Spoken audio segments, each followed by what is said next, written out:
참 예수님, 우리 다볼사이버 성경대학 학생들, 반갑습니다. 요즘 작년 12월 달부터 지금까지 전국적으로 거의 지금 비가 오시지 않아 갖고 지금 평창강이 배를 드러내고 있어요. 정말 걱정이 참 많습니다. 경제적으로도 스태그플레이션이라고 이자율은 올라가는데 경기는 침체되는 거예요. 그래갖고 굉장히 안 좋은 상황이 우리 앞에 지금 전개되고 있습니다. 러시아 우크라이나 전쟁도 휘발유 가격을 올리는데 큰 영향을 지금 미치고 있죠. 또 가뭄 때문에, 홍수 때문에 식량 위기가 바로 코앞에 다가와 있습니다. 우리는 구약성서, 신약성서를 공부하면서 이러한 지식, 그러니까 세상 돌아가는 판을 좀 읽을 줄 알아야 돼요. 그래서 제가 제발 비트코인 하지 말으라고, 가상화폐 하지 말으라고 그렇게 벌써 2년 전부터 제가 원래 비트코인은 2009년 정도에 개발하기 시작해갖고 뿌려지기 시작한 거는 한 2012년 정도 돼요. 그때 이미 하버드, 옥스퍼드, 이 스탠포드 이런 학생들은 이미 다 받을 돈 다 받고 다 나갔어요. 그리고 가상화폐에 많은 사람들이 놀아나고 있는 거죠. 그런데 굉장히 가슴이 아파요. 결국은 허황된 순식간에 1 더하기 1은 2인데 1 더하기 1은 10이라고 생각하는 그러한 생각이 우리 인생을 망가뜨리는 거 아닌가 그런 생각을 합니다. 레이기 오늘 공부 원래는 많이 나가려고 그랬는데 이게 레이기가 14장이 굉장히 길고 여러분들이 꼭 알아야 되는 개념들이 좀 있어서 개념들을 설명하면서 넘어가도록 하겠습니다. 주님께서 모세에게 이르셨다. 악성 피부 환자의 정결례. 이 앞에는 정결례가 아니고 피부병에 부정한 사람에 관련된 내용인데 이제는 정결례, 깨끗한 예식, 미크바라는 목욕탕, 미크베라고도 그러고 그 동네마다 다 있었어요. 동네마다. 근데 공중보건이 그때는 책임자가 누구였느냐면 의사가 아니라 사제였어요. 공중보건 책임자가 사제였다라는 거.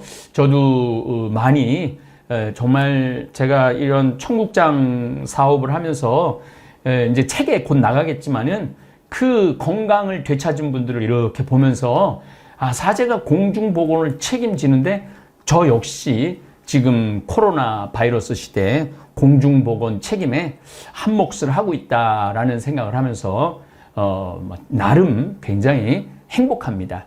하루하루가 아주 보람찬 하루를 보내고 있는 것 같아서 아주 좋습니다. 자, 어쨌든 악성 피부병 환자를 정결하게 하는 날에 지켜야 할 법은 다음과 같다. 그를 사제에게 데려가면 사제는 진영 밖으로 나간다. 왜냐하면 악성 피부병은 진영 밖에 나가 있었어야 되니까. 그리고 지금은 이게 지금 어느 상태에서 얘기를 했냐면 모세가 시나이에서 십계명을 받고 내려와서 이집트에서 탈출한 다음에 그러니까 지금 성밖이라는 단어를 쓸 수가 없어요. 왜 성밖이라는 단어를 쓸 수 없냐면 계속 약속의 땅으로 가야 되기 때문에 진영을 구성을 해갖고 진영 밖이라고 이런 표현이 나오는 겁니다. 사제가 살펴보아 악성 피부병 환자가 그 병이 나았으면 사제는 정결하게 되려는 그 사람을 위하여 살아있는 정결한 새 2마리와 향백나무. 향백나무가 성서에 엄청나게 나와요. 그래서 좀 향백나무가 도대체 무슨 나무인지 여러분들한테 설명을 드리겠습니다. 향백나무는 구약성서 70번 이상 언급되는 침엽수예요. 그러니까 구약성서에 70번이나 나온다는 것은 굉장히 중요한 나무라는 거죠. 1000년을 넘게 사는 장수 나무입니다. 이사야가 레바논의 영광이라고 칭송했을 만큼 향백나무는 아름답고 여러모로 아주 이스라엘 사람들한테 유용하게 쓰였죠. 특히 솔로몬이 하느님의 성전을 지을 때 향백나무를 갖고 와서 성전을 졌다라는 얘기가 나옵니다. 레바논은 이스라엘 북쪽 경계 너머에 있는데 히브리어로는 하얗다라는 뜻을 가지고 있습니다. 늘 눈으로 레마로는 덮여 있어요. 향백나무는 추운 지방에서 자라니까 목질이 견고하고 곧게 자라니까 건축재로 훌륭합니다. 향이 아주 짙고 쉽게 벌레 먹거나 부패하지 않는 나무예요. 향백나무 기름은 곰팡이나 좀에서 보호하는 기능을 하죠. 그래서 향백나무의 진과 기름은 미라 방부제나 향수로도 썼습니다. 모세오경에는 악성 피부병에 걸렸던 사람을 정결히 할 때 향백나무와 우술초를 사용하라는 게 나와요. 오늘 우리가 지금 읽는 거. 그래서 향백나무를 좀 설명을 드립니다. 그리고 이제 다홍실이라고 그러는데 붉은 실이죠. 다홍실이라는 건 뭐냐면은 피를 상징해. 빨간 거. 그리고 생명을 상징합니다. 그리고 악령을 쫓는 데도 쓰죠. 그래서 뭐 여러분들 무당들이 빨간 거 많이 쓰죠. 무당들이. 그래서 다홍실과 우술초가 나와요. 이 우술초는 우리가 좀 알아야 될 건데 우리나라에도 우술초가 있어요. 우리나라는 직사각형 우술초인데 이스라엘의 가나, 팔레스티나 지역의 우술초는 동그래요. 척박한 땅이나 돌틈 사이에서 자라는 허브과 흔한 식물입니다. 저는 우술초를 먹어봤어요. 그 잎을 따갖고. 우술초 잎이 굉장히 치유에 많은 도움이 된대요. 우술초는 몸과 마음이 찢기고 상처받은 이들의 목마름과 고통을 치유하는 데 사용됐었죠. 교만을 겸손으로, 질병을 치유로, 부정한 것을 정결케 하는 데 사용됐습니다. 그래서 약재로서도 많이 썼죠. 그러니까 향백나무, 천년을 가는 나무, 다홍실 피와 생명을 상징하고 우술초, 병의 치유로 가져오도록 지시한다. 사제는 또 옹기그릇에 담긴 생수 위에서 새 한 마리를 잡도록 지시를 합니다. 그러고 나서 그는 살아있는 다른 새와 향백나무와 다홍실과 우술초를 가져다가 이 물건들과 살아있는 새를 생수 위에 잡은 새의 피를 찍어 악성 피부병에 걸렸다가 정결하게 대련이에게 7번 뿌린다. 제가 이 숫자에 대한 얘기를 나중에 좀 하려고 했는데 계속 7번이라는 단어가 끝도 없이 나와요. 7번이라는 단어가 끝도 없이 나오기 때문에 성서에서 숫자의 의미에 대해서 여러분들에게 좀 말씀을 드리겠습니다. 이스라엘 사람들에게 1은 시작, 근본을 의미합니다. 1은 여러분들 이 아라비아 숫자에서 메소포타미아 문명, 인도 아라비아 이쪽에서 아라비아 숫자가 나왔죠. 1, 2, 3, 4, 5, 6이. 그러니까 유대인들도 이걸 썼어요. 1이라는 단어의 개념을. 우리는 초하루, 뭐 초이틀, 초사흘 이런 식으로 썼는데 이 사람들은 1, 2, 3, 4, 5, 6, 7, 8, 9, 10, 11 이런 식으로 쫙 썼던 거죠. 한 유일한 하느님을 상징합니다. 1이라는 숫자는. 2는 증거의 수예요. 두 사람의 증인이 있어야 증거로 인정된다는 의미를 담고 있죠. 그래서 지금 중동 이슬람 사람들은 만약에 남자가 여자를 강간을 했어요. 그러면은 남자 2명이 강간한 걸 증언하면 그걸 인정해 줍니다. 근데 여자는 2명이 안 돼요. 여자는 4명. 제 기억으로는 4명으로 기억이 나요. 8명 아닌가 4명 둘 중에 하나일 거예요. 그러니까 누가 그거 강간한 거를 증언을 어떻게 하겠어요? 그런데 이스라엘 사람들은 2명이면 증인으로 인정을 하는 거죠. 예수님도 자신에 대한 증인으로 하느님과 아버지 하느님과 자신을 둘을 꼽았죠. 그래서 2라는 의미는 증거의 의미가 들어있습니다. 3이라는 숫자는 성부, 성자, 성령의 삼위일체와 그러니까 3이라는 숫자는 완벽한 숫자라는 거죠. 하늘이 궁창, 창세기 1장에 나오지만 궁창, 뭐 별, 그 다음에 또 하늘 이렇게 3층으로 구성되어 있다라는 성경 구절처럼 하늘의 숫자가 3입니다. 3. 노아의 방주도 3층이었고 예수님도 3일 만에 부활하시고 또 요나가 3일 만에 물고기 속에서 있다가 나왔죠. 아브라함, 야곱, 모세도 모두 3일의 준비를 거쳐 하나님의 말씀을 행할 수 있었습니다. 그래서 3이라는 숫자는 굉장히 중요한 숫자입니다. 그 다음에 40. 4는 동서남북. 이것도 완벽한 숫자예요. 동서남북이라는 의미를 가지고 있죠. 40은 하느님의 심판과 시련, 준비의 의미로 사용됩니다. 노아 때 40주야간 비를 내려 땅을 심판했어요. 40주간. 이스라엘 백성은 40년 동안 광야에서 만나를 먹고 훈련을 받은 거죠. 아니면 완전히 새로운 사람으로 바뀐 거죠. 모세는 40일 동안 시나이산에서 단식하고 십계명을 받죠. 예수님도 40일 동안 유다 광야에서 단식하시고 또 부활하시고 난 다음에 40일간 지상에 머무르시고 10일 만에 성령을 보내죠. 그걸 오순절이라고 그러죠. 오순절. 그래서 개신교 교회 이름들 안에는 오순절 교회가 많이 있습니다. 또 안티오키아에서 첫 그 그리스도인들이라고 불렀다고 그래서 안티옥 교회라고 개신교에서는 그런 의미로도 많이 쓰기도 하죠. 또 6이라는 숫자가 나와요. 6이라는 숫자는 인간을 6일째 때 여러분들 월화수목 금토로 이걸 생각하시면 절대 안 됩니다. 6일이에요. 6일째. 하루. 하느님에게 하루는 우리의 하루가 다르죠. 천년도 당신에게는 뭐 스쳐가는 그 순간에 지나지 않는다는 우리 노래도 있잖아요. 그래서 인간을 상징하고 인간의 불안정성, 인간은 완벽한 존재로 태어난 게 아니에요. 개는 어떻게 태어난 걸로 보여요? 완벽한 존재로 태어난 거예요. 그래서 그 본성에 따라서 사는 거예요. 나무는 어떻게 된 거예요? 완벽한 존재로 탄생한 거예요. 그러니까 그들은 잘못하는 게 없어요. 완벽하게 태어났으니까. 인간은 불안정하게 태어났어요. 그래서 잘못할 수 있는 게 인간이에요. 그리고 요한 묵시록 13장 17절에 짐승에 나오는 수 666은 타락한 숫자, 인간의 역사를 표현하는 거죠. 이제 끝도 없이 나오는 7 얘기를 좀 하도록 하겠습니다. 7은 구약 성경에서 매우 신성한 의미입니다. 우주 창조 7일째 하느님이 쉬셨죠. 속죄의 상징으로 제물의 피를 7번 뿌려요. 우리 계속 7번 뿌린다는 얘기가 나왔죠. 자, 악성 피부병에 걸렸다가 정결하게 되려는 이에게 7번 뿌린다. 그렇죠. 그리고 그런 다음에 그를 정결한 이로 선언하고 살아있는 새를 들로 날려보내는 거야. 자유롭게 날려보내는 거야. 들로. 하나는 제물로 봉헌한 거고, 정결하게 되려는 이는 자기 옷을 빨아 털을 모두 민 뒤에 물로 몸을 씻으면 정결하게 되는 거예요. 다 눈썹까지 다 미는 거예요. 그래갖고 이제 확실히 깨끗하게 된 게 증거가 되면은 이제 이 사람은 다 낫다. 이런 얘기를 합니다. 이스라엘에게 7은 이스라엘 안식일을 제대로 지키지 않은 이스라엘인들에게 70년간 바빌론 유배 생활을 얘기를 했죠.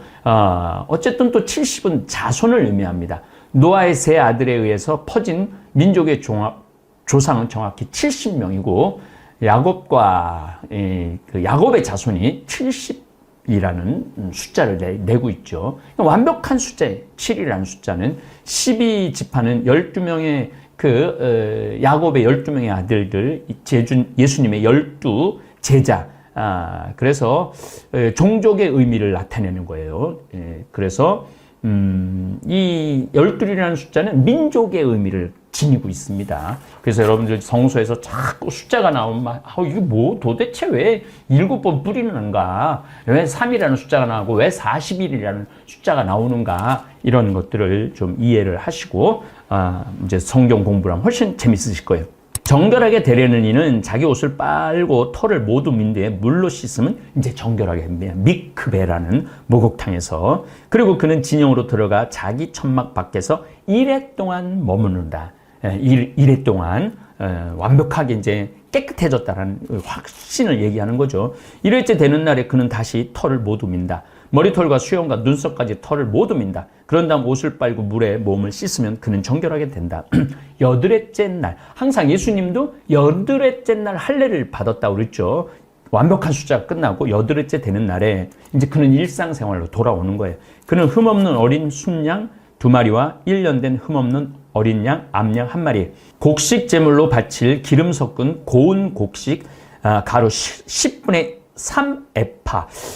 3에파와 기름 한 록을 가져온다. 자, 여러분들이 성서를 읽을 때 답답한 게 뭐예요? 달란트, 에파, 흰, 록 이런 게 나올 때 이게 양이 도대체 얼마야? 근데 여러분들 이 성서 자 보세요. 성서 보시면은 맨 마지막 장에 뭐가 나오느냐면은 성경 도량형이라는 게 나와요.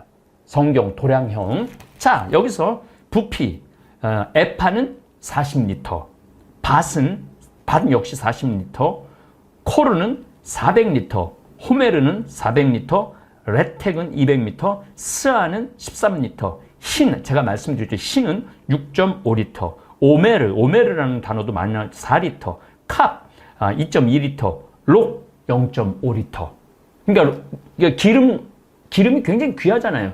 0.5리터라도 굉장히 많은 거죠. 기름으로는. 그 다음에 이제 길이는 암마, 요 팔 길이 정도를 얘기를 하는 겁니다. 암마 46cm, 팩키스 46cm, 그 다음에 스타디온 185m. 이 스타디움은 어디서 많이 들었죠? 스타디움. 저도 그리스에 가고 올림픽 한 데를 가봤었는데 거기가 한 바퀴 이렇게 디귿자 U자 비슷하게 되어 있는데 요 한 바퀴를 도는데 185m예요. 그래서 완 스타디움은 185m를 상징하는 거예요. 올림픽 경기 얘기를 하는 거죠. 이럴 거야 more than I can say, but maybe love isn't holding on. Maybe it's knowing when to walk away.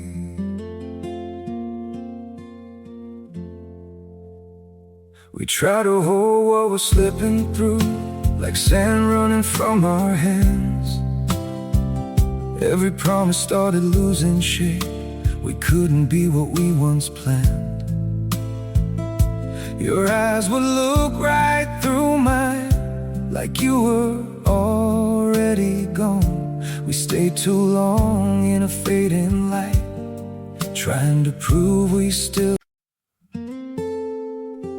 It hurt good, more than I can say, but maybe love isn't holding on. Maybe it's knowing when to walk away.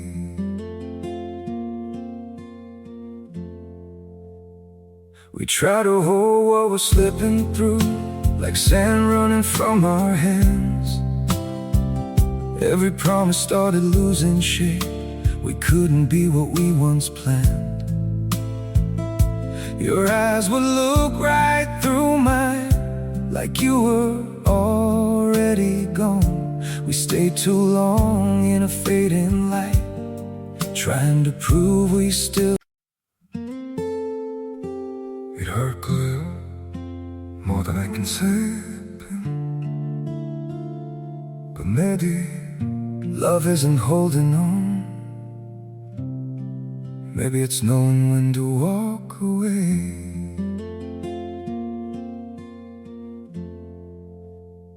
We try to hold what we're slipping through, like sand running from our hands. Every promise started losing shape. We couldn't be what we once planned. Your eyes would look right through mine, like you were already gone. We stayed too long in a fading light, trying to prove we still. It hurt good, more than I can say, but maybe love isn't holding on. Maybe it's knowing when to walk away.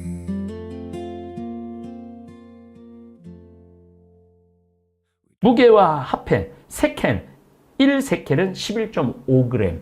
그러니까 은 200세켈을 주고 샀다 그러면은 곱하기 이 200세켈이면 11g 곱하기 200 하면 되는 거죠. 탈란트 이거는 3,600, 약 41,000. 이게 어마어마한 거예요. 완 달란트는 41,000g이니까 금 완 달란트는 지금 우리나라 돈으로 따진다면 한 6천만 원, 7천만 원 정도 되는 액수죠. 한 달란트를 줬다, 두 달란트를 줬다. 한 달란트 예수님이 지금 우리나라 환율로 바꾼다면은 한 6천만 원이 아니라 한 1억 정도 되는 걸로 봐야죠. 미나 약 685g, 게라 0.6g, 드라크마 그리스 은하예요. 데나리오는 로마 은하고, 다릭은 페르시아 은하고, 스타테르는 그리스, 아까 얘기했죠. 스타디움 그리스 은하, 과드란트 이거는 로마 동전, 렙톤 동전을 얘기하는 렙톤은 그리스 동전을 얘기를 해요. 그러니까 여러분들 그걸 외우지 말고 그런 길이가 딱 나오면은 여기서 찾으면 다 나와. 맨 마지막 장에. 예. 디립다 그냥 성서만 그냥 처음부터 끝까지 그냥 뭐 제대로 알지도 못하고 그냥 답답하게 넘어가지 마시고 그런 걸 참조하시면은 훨씬 여러분들 도움이 많이 될 겁니다. 3에파, 그러니까 44리터에 10분의 3에파니까 아마 10리터, 13리터 정도 되죠. 기름 한 녹 0.5리터를 가져온다. 정결례를 거행하는 사제는 정결하게 되려는 사람을 이것들과 함께 만남의 천막 어기 주님 앞에 세운다. 그리고 사제는 어린 순양 한 마리를 흔들어 바치는 예물로 드리는 거죠. 들어 올려 바치는 것과 흔들어 바치는 게 달라요. 그래서 그런 것도 좀 아시면 좋을 거예요. 그러고 나서 그 어린 순양을 속죄제물과 번제물을 잡는 거룩한 곳에서 잡는다. 속죄제물도 양을 죽여야 돼요. 번제물도 양을 죽여야 돼. 누구 손으로? 그 사람 손으로. 이 보상제물은 속죄제물과 마찬가지로 사제의 것이 된다. 그것은 가장 거룩한 것이다. 사제는 보상제물의 피를 얼마쯤 가져다가 정결하게 되려는 사람의 오른쪽 깃볼, 이것도 어서 들었죠. 아론이 임직식, 서품식 할 때 오른쪽 깃볼에 피를 발랐다고 그랬죠. 오른쪽 깃볼은 하느님의 말씀을 잘 들어야 된다. 그런 의미를 지니고 있어요. 그 다음에 오른쪽 엄지. 엄지는 사제는 제사를 지내는 거룩한 손이니까 오른손으로 했던 거예요. 오른발 엄지. 이거는 지성소. 십계명이 모셔진 지성소에 들어가야 되기 때문에 예수님께서 십자가에 돌아가셨을 때 휘장, 50m짜리 휘장이 찢어졌다고 그러는 거예요. 휘장이 두 갈래로 갈라졌다. 그 휘장이 요만한 게 아니고 50m, 한 13층 정도 되는 그런 휘장, 큰 휘장이 찢어진 얘기예요. 거기를 들어가는 거룩한 발. 이스라엘 백성들도 거룩한 백성이니까 오른발 엄지에 바르는 거죠. 그런 다음 사제는 기름 한 녹에서 얼마쯤 가져다가 자기 왼손바닥에 붓는다. 사제는 자기 왼손바닥에 있는 기름을 오른쪽 손가락으로 찍어 그 손가락에 묻은 기름을 주님 앞에 7번 뿌린다. 완벽한 숫자라고 그랬죠. 7번. 넌 이제 완벽해졌다는 얘기예요. 그러고는 손바닥에 남은 기름을 정결하게 되려니 오른쪽 귓볼, 오른쪽 엄지, 오른발 엄지, 곧 보상제물의 피를 바르는 곳에 덧바른다. 또 사제는 자기 손바닥에 아직 남아있는 기름을 왼손에 놓은 걸 정결하게 사람 머리에 바르는 거죠. 여러분들도 기름 세례식 때도 기름을 신부가 이마에 바르죠. 목에도 바르고, 견진성사 때도 주교님이 여러분들 이마에 기름을 바르죠. 속죄 예식을 거행한다. 그러고 나서 번제물을 잡고 번제물과 곡식제물을 제단 위에서 바친다. 이렇게 사제가 그를 위하여 속죄의식을 거행하면 그는 정결하게 된다. 이게 정결례예요. 정결례. 그래서 사제는 공중보건도 책임지고 영혼의 보건도 책임지는 그런 역할을 했다라는 거 오늘 설명을 드리겠습니다. 오늘은 여기까지만 하고 다음 시간에 또 이어서 진행하도록 하겠습니다. 감사합니다.